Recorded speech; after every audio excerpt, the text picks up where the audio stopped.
like the notion of values is like something that people probably connect to a lot, and the Hmm. reality of it can be harder to discern. Like how would someone, so there are two related things to this. Like one is, how does someone discern an authentic value compared to, you mentioned conditioning with like Pavlov's dog, like conditioning that we've had socially or through our families, or through our our friends, values that we've kind of we think that we have compared to a true value. Like how would you discern that? Hmm. Um,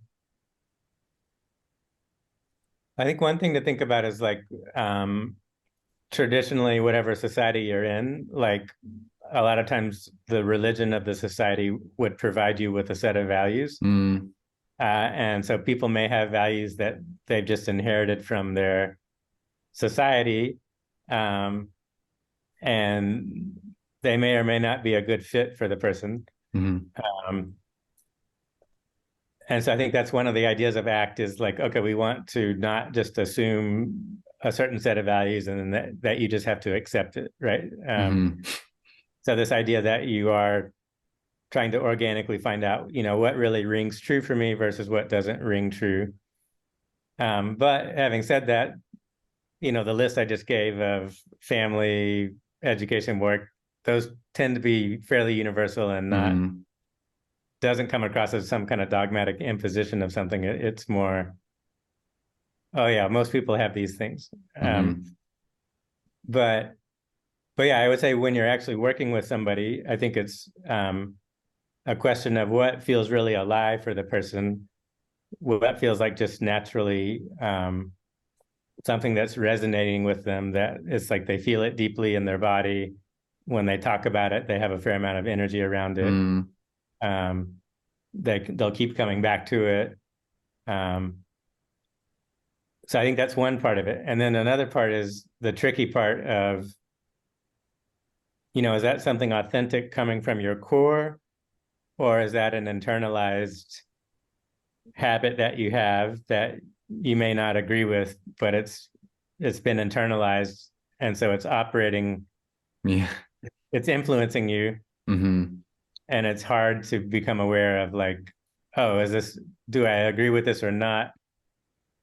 Where did this come from? Um, so yeah, I think that's the challenge is, what resonates, and then if something does resonate, is it resonating in a good way, or is it Mm. more like something that you've become convinced that you have to pay attention to this, even though it may not be what you really want to do. I guess as well, that's like part of the examination process, because if you don't do this work and it remains unexamined, that's when it will be an unconscious acting on values that haven't been examined, whereas the examination will hopefully reveal the truth, what stays, if you kind of yeah, dig through it a little bit. um and the other question I had around values was, what if you have seemingly conflicting values, or the idea of acting in accordance to them?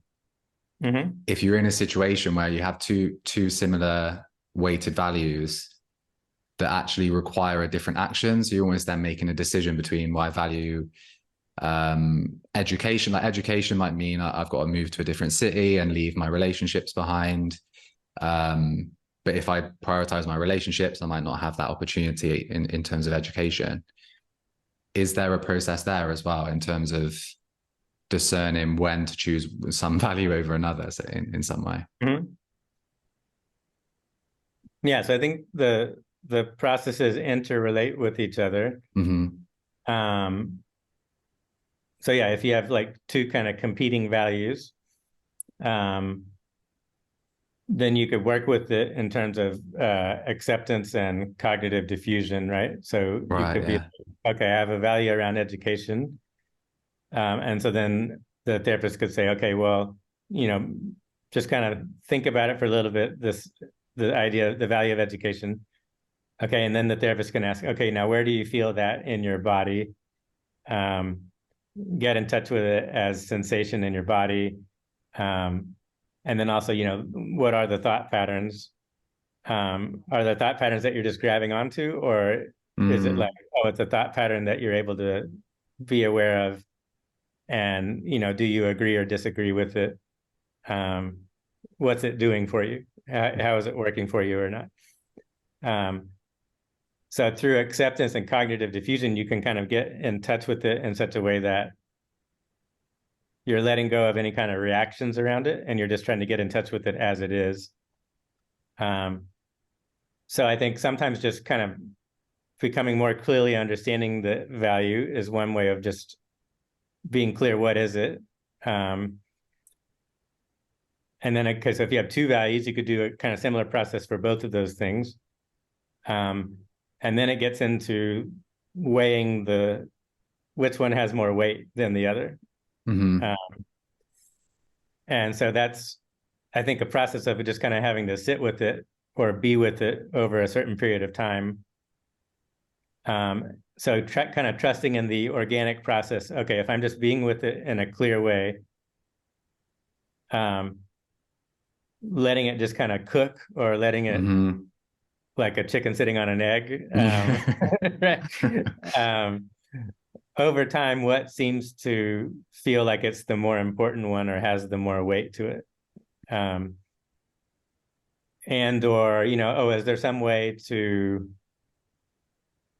okay, I'm going to spend the majority of my time on the value that is more important, but I'll still have a little bit of time to do the other one. Mm.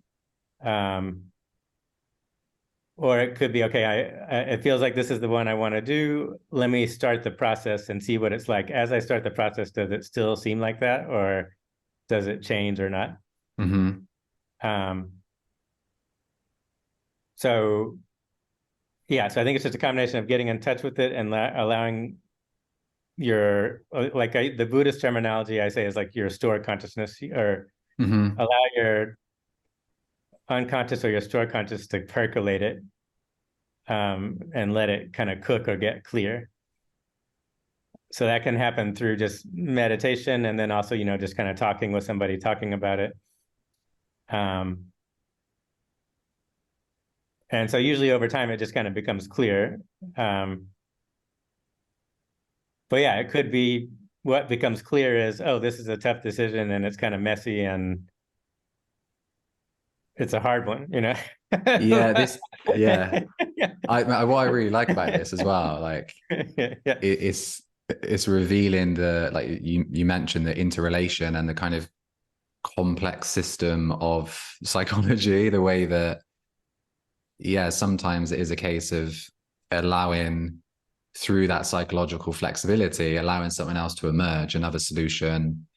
And I guess to use that flip side, the rigidity would be like black or white thinking, okay, well, I'm choosing this thing, committing to it, going all out, and then not necessarily adapting to change. And maybe also noticing, you mentioned the thoughts, like certain thoughts or feelings of fear or anxiety that can lead to impatience and like rushing into a decision. And yeah, I like that, how it kind of captures that interrelation as well.